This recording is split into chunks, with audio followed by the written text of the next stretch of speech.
Rebonsoir. Donc on continue notre soirée podcast et on a plutôt une bonne nouvelle parce qu'on s'est bien creusé la soupière et on a trouvé un nom pour notre podcast. Edwin. Welcome into I Believe I Can Cast. Tonight, you hosts Shane and Mayrim. Bon, après, Ah. ça fait peut-être un peu beaucoup. Ah mais ça pète quand Ça, même. ça pète, faut hein. voir, faut voir. Faudra qu'on réécoute et Ouais. qu'on voit si on le garde ou pas. Hein. Moi, j'aime bien aussi. Alors, on a décidé de commencer cette deuxième partie de soirée sur un sujet qu'on était au bord d'aborder tout à l'heure. On a hésité un peu entre mon expérience d'avoir arrêté de fumer, qui est un petit peu lourd pour une première soirée. Hein. Pour commencer, c'est un peu violent. Ce sera bientôt. Ce sera à faire, Mais c'est deuxième sûr. sujet dont on avait envie de parler un petit peu, c'était StarCraft. StarCraft. StarCraft. Oui, non, faut pas que j'en place tout le temps en fait. Non, mais après, tu vois, les gens vont plus après Ouais, se dire, non. putain la vache, j'ai hâte qu'ils le refassent. Ouais, non, si tu le fais toutes les 2 secondes, c'est putain, c'est lourd. Non, effectivement. Non, StarCraft.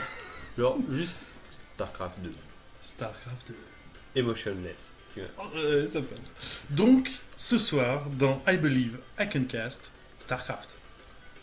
Alors, bon, StarCraft, on connaissait pas StarCraft il y a encore un an, je crois. Alors pour toi peut-être. Moi, je sais que je commençais déjà sur Brodoir il y a quelques années. Oui, d'accord, oui, c'est vrai, t'étais en avance. Moi, j'ai non, découvert- j'étais pas en avance, au contraire, parce que j'ai arrêté, mais c'est vrai que pour StarCraft 2, il y a 2 générations.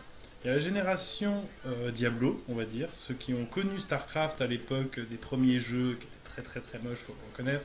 Donc J'ai c'était vu que- des images de StarCraft 1. Ah bah oui, non, mais ça a été la belle époque de Blizzard avec les Baldur's Gate et tout ça. Donc c'est vrai que c'était des beaux jeux dans la tête. Le concept était beau, mais il fallait pas se revoir les images. Ça faisait déjà voyager. Quoi. Oui, alors déjà. Mais alors StarCraft, c'est vrai que ça a commencé, c'était une très très belle épopée. Après, il y a eu Brodoir évidemment, et moi j'ai commencé sur Brodoir. Et donc Brodoir m'a fait jouer à StarCraft évidemment après. Et c'est vrai qu'après il y a eu une pause parce qu'il y a eu l'avènement Sony, PlayStation et compagnie. En 2 mots. En 2 mots, StarCraft 2, si c'est c'est de la en 2 mots, c'est de la bombe. c'est de la bombe. Voilà, ça c'est clair, c'est de la bombe. Beaucoup de gens sont Qu'est-ce qui te d'accord. plaît dedans?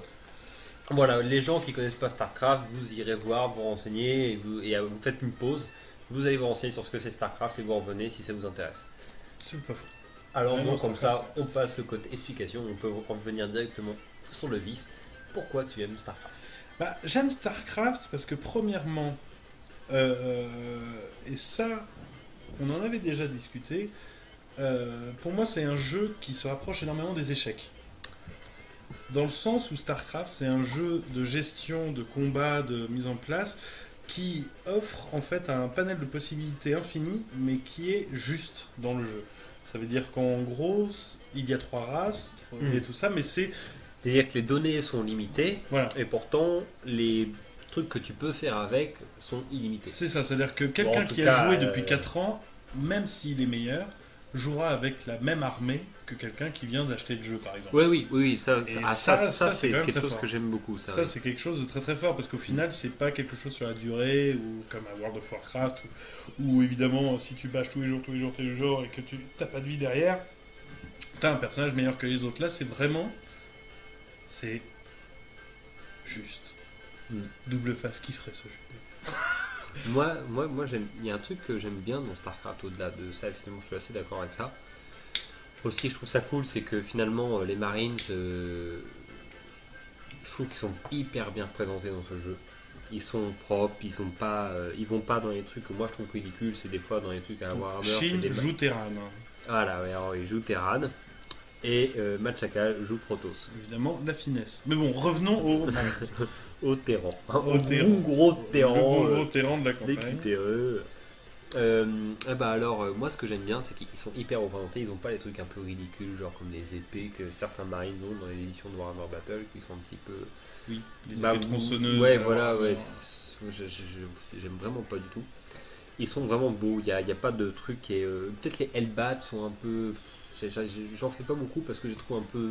Je sais pas, ils ressemblent à moitié à des... Font penser à des espèces de gros oiseaux mécaniques sur Ah oui, des oui. petites pattes. C'est Ouais, un peu ouais. cet effet-là qui me donne quoi. Et Mais après, donc, un côté que j'aime beaucoup dans le jeu, c'est le côté. C'est le côté, c'est con, mais c'est le côté APM. Pas dans le sens où. APM, c'est action par minute, c'est pas dans le sens où, c'est bien de faire vachement plein d'actions par minute et d'être à fond, mais c'est le côté contrôle de la machine. Contrôle de la machine, c'est-à-dire arriver à complètement jouer sans avoir jamais à regarder son clavier. Le fait est que par exemple c'est l'un des seuls vrais jeux comme ça où la main gauche a une importance capitale et où tu es vraiment un master, c'est un pianiste sur StarCraft. Tu fusionnes un peu avec ta machine en fait. C'est ça, c'est ça. Et ça je trouve c'est vraiment... C'est un niveau de ouf qu'on arrive à ça. C'est que la plupart des joueurs jouent... Enfin, je sais qu'il n'y a pas si longtemps, je ne jouais qu'à la souris malheureusement. C'est pour ça que le hack-click c'était un peu chaud. Là, j'ai découvert ça.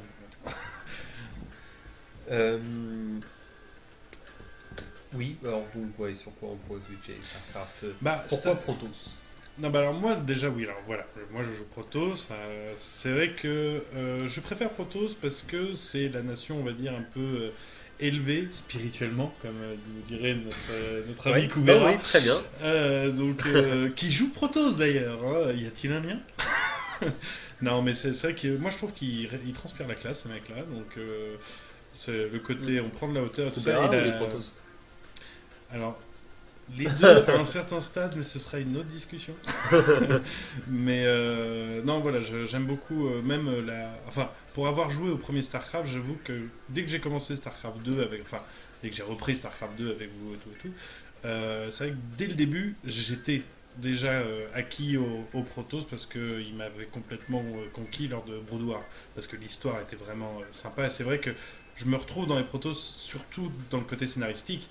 Et c'est vrai que par moment, je me dis que j'aimerais bien, comme les Terran, avoir de grosses... Qu'est-ce que n'ont pas les Protoss que tu leur rajouterais? Et qu'est-ce qu'ils ont que tu leur enlèverais bien? Je pense que... bizarrement, même s'ils ont déjà les Dark Templars, je leur rajouterais des unités Fufu. Parce que je trouve que ça manque un petit peu, alors que techniquement c'est une espèce censée le représenter. Il y a que les Obs et les Dark Templars qui peuvent se mettre en camouflé, alors que, normalement c'est les experts là-dedans. Et j'avoue que s'il y avait un moyen, juste, une amélioration qui pourrait coûter énorme, mais tu pouvais choisir de tous les camoufler comme tu fais avec le vaisseau mère, le vaisseau mère qui permet de camoufler toutes les unités en dessous de lui, ça c'est juste génial, quoi. Et oui, d'accord. Non, mais oui. Oui, non, mais voilà, c'est sûr qu'une fois que tu as niqué les corbeaux ou les hommes de l'autre, voilà, etc. Là c'est open bar. Ah, c'est open bar. Avec toute ton armée, t'imagines. Voilà. Oui. Mais quelque chose que je pourrais retirer au Protoss, je pense, sans hésiter, et pourtant c'est très très con, mais c'est... Les photons. Non, du tout. J'adore les photons. Non, c'est leur transporteur qui se transforme en pylône. Les prismes de transfert? Ouais, c'est des unités que tu crées pour faire des transports. Alors que ça sert à rien parce que les protos sont connus pour warper, donc ça veut dire téléporter leurs troupes directement. Est-ce qu'avec le prisme tu peux prismer des unités sans le warp? Alors, tu peux embarquer des unités dans ton prisme comme n'importe quel Medivac Terran. Mais si t'as pas le warp, tu peux pas prismer des unités quand le truc il s'ouvre, machin. Alors, quand il s'ouvre, si t'as pas le warp, tu peux déposer les unités qui étaient dans la machine. Après, le warp ne se fait que par le warp. Mais justement, j'allais y venir, cette capacité ne sert strictement à rien, car n'importe quel sonde peut créer un pylône qui pourra warper. Et un pylône te permet d'avoir de la vision, ça coûte 100. L'espèce de transporteur, il est super lent. Il est utile pour transporter, on va dire, 5 unités, alors que tu peux les en warper 3 fois plus. Non, pour moi, c'est une unité qui ne sert pas à grand chose pour moi. Bon, j'avoue que certains jouent avec, apparemment. Mais moi, par exemple, sans édité, je pourrais la supprimer sans que ça me gêne. Ton unité préférée? Le Void Ray. Le Void Ray? Ouais, le Void Ray, parce que je trouve que le Void Ray, à partir du moment où t'en as 6, ça fait partie de ces unités de StarCraft où dès que t'en as 6, Bah, tu détends un peu les mains sur le clavier, tu regardes sur la minimap, t'envisages. Et tu vois où tu fous la main. Ah ouais, non, mais quand on a 6, tu sais que t'es pas obligé de prendre la faille, tu peux faire chier. Tu vas quand même. Et alors, pourquoi pas Terran et pourquoi pas Zerg? Alors, Terran, j'aime bien le fonctionnement, mais comme j'en revenais justement à l'amour que j'avais du scénario des Protoss, je ne peux que détester celui des Terran. C'est-à-dire que pour moi, les Terran, leur histoire est parfaite. Et justement, elle est parfaite pour que je les haïsse, en fait. C'est-à-dire qu'en gros, je trouve que l'histoire est super bien ficelée. J'adore Raynor, j'adore la campagne avec Raynor. Mais je sais que je ne supporte pas les Terrans pour ce qu'ils sont. C'est-à-dire que c'est quand même des colons qui débarquent dans une galaxie qui ne leur appartient pas, qui sont là pour choper des ressources, qui foutent la merde dans une guerre ancestrale entre des Zerg et des Protoss, et qui, dès StarCraft 1, sont ceux qui déclenchent la guerre. Ouais, mécanisme de survie.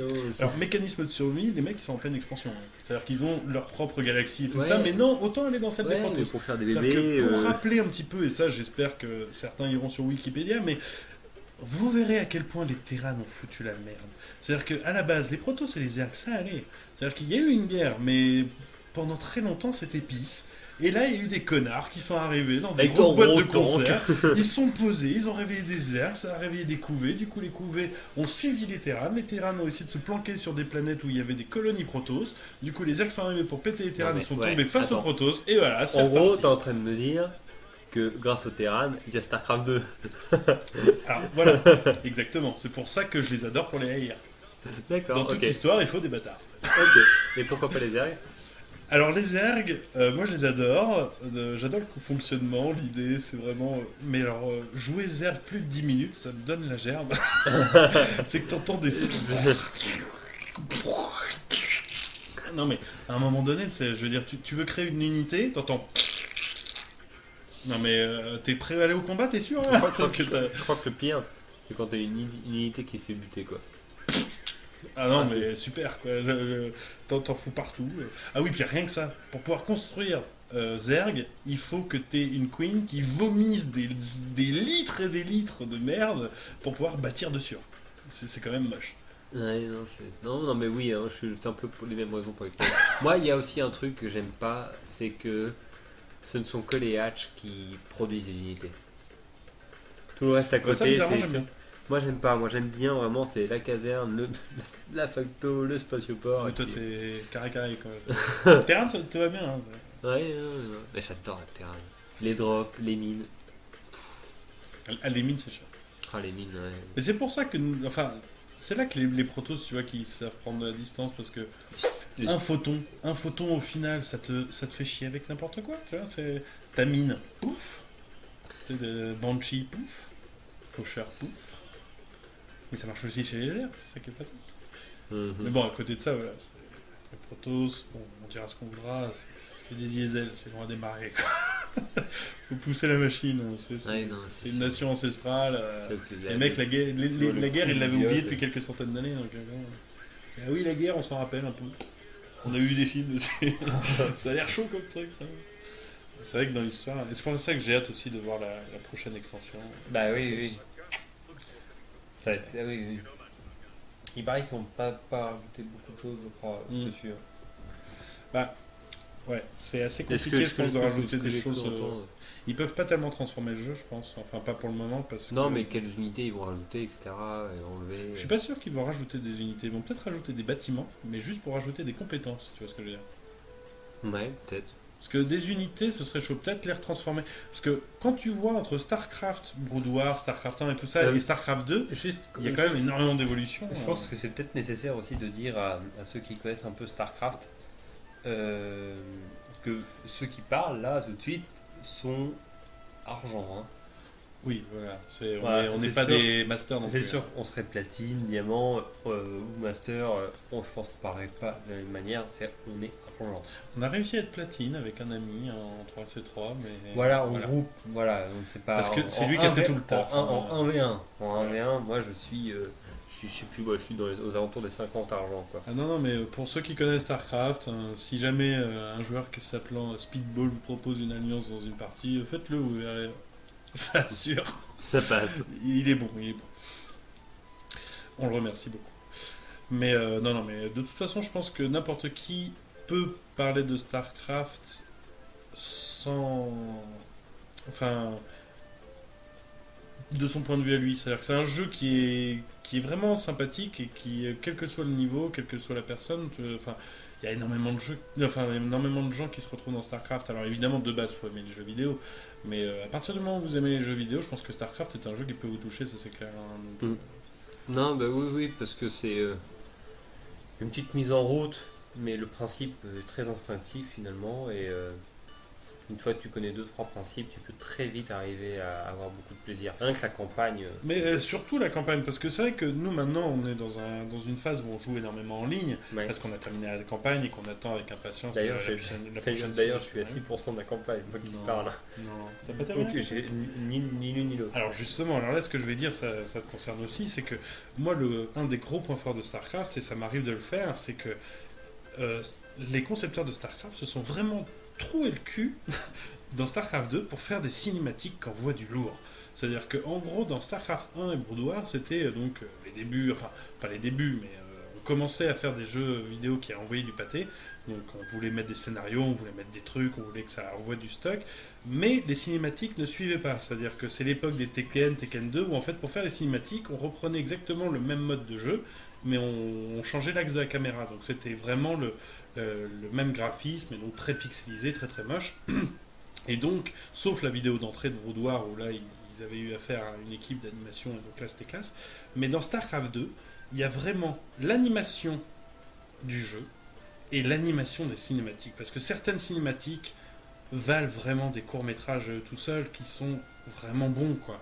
C'est-à-dire qu'il y a certaines scènes qui envoient vraiment du lourd. Par exemple, il y a une cinématique à peu près de mi-scénario de Heart of the Swarm qui est en fait un souvenir d'un des personnages d'une bataille vraiment mémorable qui a eu lieu dans Brood War. Et en fait, on a l'occasion de voir en cinématique d'une qualité des films DreamWorks de maintenant facilement, une bataille que les joueurs ont joué dans Brood War, et donc on voit toutes les unités réapparaître dans des phases d'action, mais d'une intensité telle qu'on a l'impression de revivre la scène, bien que ça n'a rien à voir. On voit des Zerglings éventrer des Marines, avec les Protoss qui arrivent au-dessus avec des canons de ouf, tu vois les Marines et les Protoss détruire tous les Zergs, les Marines qui se regardent avec les Protoss, du coup est-ce que du coup la paix est faite ou pas, et là d'un coup, boum, un building explose, et tu vois une dizaine d'Ultralisks en train de charger, et tout le monde se dit on va crever, et c'est une cinématique, quand tu la vois, elle est belle, elle est forte, elle est puissante, elle te met dans le jeu.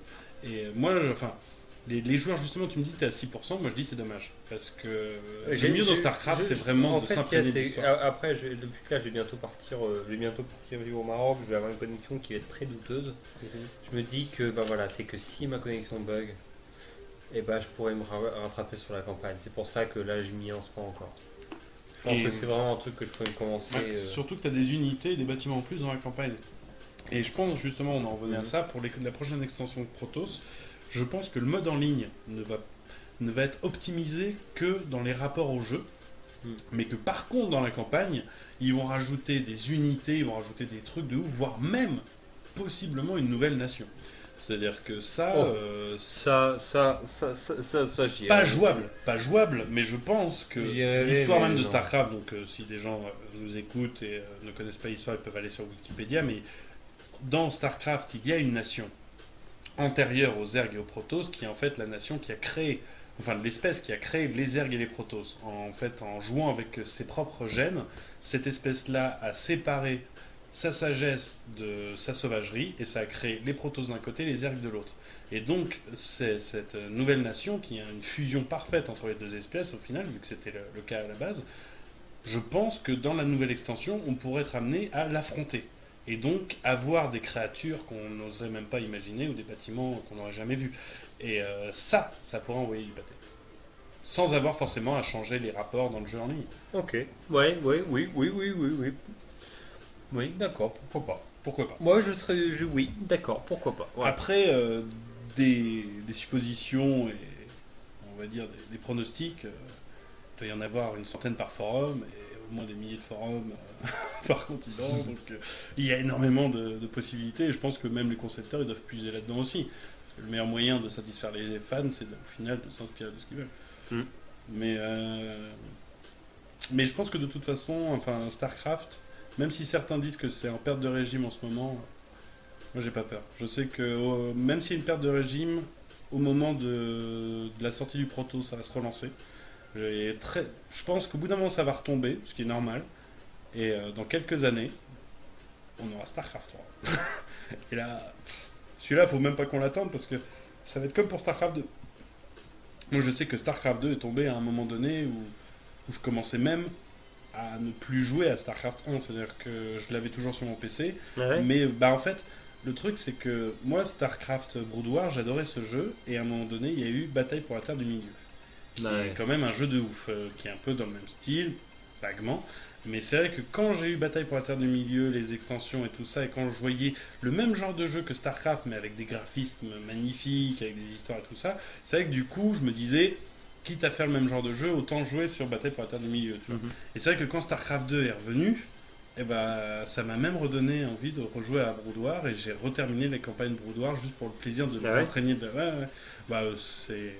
Une fois que j'ai refait Brood War, c'est là que j'ai compris que de toute façon, pour moi, il y avait Xeratul, qui est le héros des Protoss, d'ailleurs.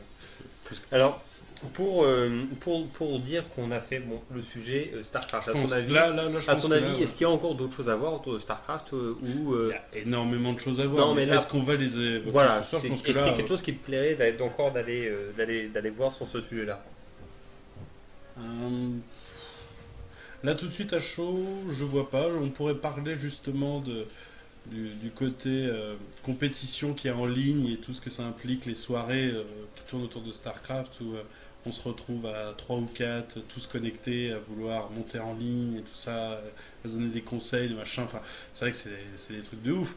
Mais après, je pense qu'on a déjà parlé assez de StarCraft ce soir pour ne pas trop. Est-ce que tu avais un autre sujet que tu avais un peu à l'arrière de la tête, un petit peu, que tu aurais voulu amener à un moment ou à un autre? Là, tout de suite, à chaud, après StarCraft, c'est un peu tendu. On est à combien de minutes? On est à 22 minutes. 22 minutes sur StarCraft, c'est pas mal. C'est pas mal. Sachant que la première partie était à 25 ou 30 minutes. On est 31 minutes la première partie. Après, on prend le premier podcast. En fait, au lieu de séparer en deux parties, vu que c'est deux sujets très différents, on a décidé tout simplement de faire le podcast 1 et pas, enfin le I Believe I Can Cast 1 et le I Believe I Can Cast 2. La mise en route et le lancement, quoi. C'est ça. I Believe I Can Cast. Non, on n'est pas comment dire, peu fiers de ce titre. Hein. Ah, il est bien. Titre trouvé en cuisinant les fameux hamburgers maison d'ailleurs. Oh putain, la vache, ils m'ont bien calé, il était bon. Mais bon, ça c'est pas très important. Désolé. Non, mais je pense que c'est pas mal. Pour un premier podcast, au final, on s'est présenté. On a un petit peu, enfin moi pour ma part, je sais que du coup ça m'a permis un petit peu de te faire une première expérience avec le podcast. Enfin, moi c'est très, j'ai eu deux podcasts avant. Hein. Oui, que vous pouvez voir d'ailleurs. Hein, si vous tapez Chicoucast, SHEE KU et CAST. Non mais t'as raison de prendre des titres faciles en remarque. C'est moi, Chine et Kubera, un copain. Et on fait un autre podcast qui tourne plus ou moins. On est parti sur vraiment du très, très libre. Et finalement, c'est vrai que ça tourne quand même pas mal. L'épisode 1 tourne autour de pas mal de choses, de langage, de la spiritualité. Surtout la spiritualité. Pas tant que ça, mais en tout cas, voilà, ça tourne en tout cas autour du langage et de la spiritualité. Et l'épisode 2, on va essayer qu'il y avait des circonstances particulières qui fait que du coup, on s'est retrouvé à parler pas mal d'astrologie. Et sujet qui, moi, j'en avais absolument rien à secouer au départ, parce que c'est quelque chose qui techniquement me gonfle, l'astrologie, mais vu que mon ami Kubera avait énormément de choses à en dire, finalement ça a ouvert à une discussion qui est assez intéressante, que vous pourrez aller voir en regardant ça sur YouTube. Vous pourrez trouver ça. D'ailleurs, est-ce qu'il t'a fait ton signe astrologique complet? Non. Chose que les gens peuvent faire sur internet. Non, justement, c'est ça dont on a parlé, c'est qu'effectivement, c'est que moi, justement, c'est le truc qu'on a parlé, c'est que moi j'aimerais pas savoir. D'accord. Parce que je fais partie, d'après lui, des personnes assez rares à avoir vraiment trouvé son bliss, son bonheur, Son profond, harmonie. Ouais, son harmonie, et en fait, à partir du moment où j'ai trouvé ça, quels que soient mes traits de caractère, mes machins, mon karma, on va dire, T'as réussi à je m'en fous du moment où je sais comment être centré et qui je suis et où je vais, à partir de là, je préfère pas le savoir. Et puis après, c'est compliqué parce que ça parle d'un sujet dont justement on va en faire un podcast prochain avec Kubera qui parle de la magie. Parce que j'ai un point de vue complètement contradictoire de celui de Kubera, qui lui est vraiment tout ce qui touche un peu à l'ésotérisme, etc.